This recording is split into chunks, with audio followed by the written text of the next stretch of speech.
அன்புக்குரியவர்களே, தினம் ஒரு தூதன் வழியாக உங்களை சந்திக்கிறேன். இந்த நாளிலே சங்கீதங்களின் புஸ்தகம் 92:13. கர்த்தருடைய ஆலயத்திலே நாட்டப்பட்டவர்கள் எங்கள் தேவனுடைய பிரகாரங்களில் செழித்திருப்பார்கள் என்று.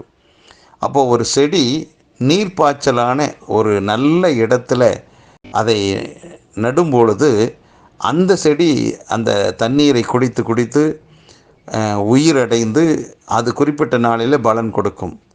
அந்த செடி பலன் கொடுக்கணும்னா செழிப்படையணும். நல்ல வாடி போச்சுன்னா கிடைக்காது, செழித்து இருக்கணும் அந்த செடி. அப்பொழுது தான் அதனுடைய பலனை நாம் பெற்றுக்கொள்ள முடியும். அப்போது எந்த ஒரு செடியாக இருந்தாலும் நாட்டப்படுகிறதான இடம் என்பது தான் முக்கியமான ஒன்றாக இருக்கிறது. நம்முடைய வாழ்க்கையிலும் இன்றைக்கு வாரத்தின் முதல் நாள், இது ஆண்டவருக்குரியதான நாள். இந்த நாளிலே நாம் யார், எங்கே போகிறோம்? நான் கர்த்தருடைய ஆலயத்தில் நாட்டப்பட்டதான ஒரு மரம். அப்போ நான் எங்கே தான் இருக்கணும்? எங்கே இருந்தால் எனக்கு ஆசீர்வாதம் அப்படின்னா, நான் ஆலயத்தில் இருப்பது தான் எனக்கு நன்மை. ஆலயத்தில் இருக்கும்போது தான் அவர் ஜீவ தண்ணீராம் நதி, அவர் என் மேலே அவருடைய பிரசன்னத்தை ஊற்றுவார். அவர் எனக்கு அவருடைய வார்த்தை, வல்லமையான வார்த்தையை எனக்கு கொடுப்பார். அவருடைய பிரசன்னம், அவருடைய சமூகத்தில் இருக்கும்போது தான் எனக்கு பலவிதமான நன்மைகள், ஆசீர்வாதம், செழிப்பு என்ற தெய்வீக உணர்வு நமக்குள்ளே வரட்டும். இன்றைக்கு உங்களுக்கு எத்தனையோ விதமான நிகழ்ச்சிகள் இருக்கலாம், எத்தனையோ விதமான வேலைகளும் கூட இருக்கலாம். ஆனால் அவற்றையெல்லாம் ஒதுக்கி தள்ளிவிட்டு, நான் வாரத்தின் முதல் நாளாக இந்த நாளை வேறொரு இடத்துல வைத்து நேரத்தை, காலத்தை நான் செலவழிக்க விரும்பல. நான் கர்த்தருடைய ஆலயத்தில் நாட்டப்பட்டிருக்கிற ஒரு மரம். நான் இருக்க வேண்டிய இடம் நீர்ப்பாய்ச்சலான இடத்துல தான் நான் இருக்கணும். அப்போ தான் நான் செழிப்பேன். வேறு எந்த இடத்துல இருந்தாலும் என்னுடைய வாழ்க்கை வாடி போகும்.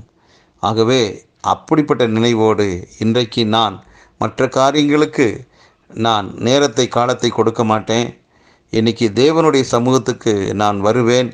அவருடைய ஆலயத்துக்குள்ளே நான் போகும்போது அங்கே எனக்கு தேவையான சமாதானம் இருக்கிறது, அங்கே எனக்கு தேவையான ஆறுதல் இருக்குது, பக்தி விருத்தி உண்டாகிறது.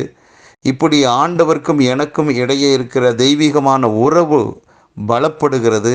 இப்படி நாளுக்கு நாள் அவரோடு நானும், என்னோடும் அவரும் என்றதான தெய்வீக உறவின் அடிப்படையில் எங்கள் வாழ்க்கை மகிழ்ச்சி அடையும், எங்கள் குடும்பம் செழிப்படையும்.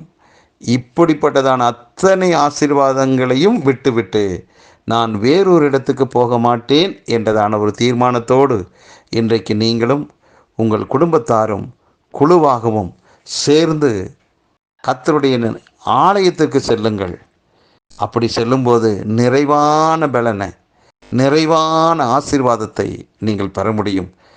எங்கேயுமே தீர்க்க முடியாத எத்தனையோ பிரச்சனைகள் ஆண்டவரை ஆராதனை செய்ய செய்ய உங்களுடைய வாழ்க்கையிலிருந்து அது மாறுமே. ஒரு நம்பிக்கையோடு புறப்பட்டு போங்க.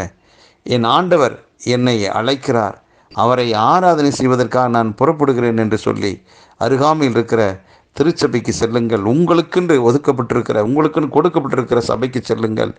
இப்படி எந்த விதத்திலேயாவது நீங்கள் கர்த்தரை ஆராதனை செய்வதற்கு ஒரு தீர்மானம் எடுத்து புறப்பட்டீங்கன்னா, நிஜமாகவே இந்த நாள் உங்களுக்கும் உங்கள் குடும்பத்தாருக்கும் ஒரு செழிப்பின் நாளாகவே இருக்கும்.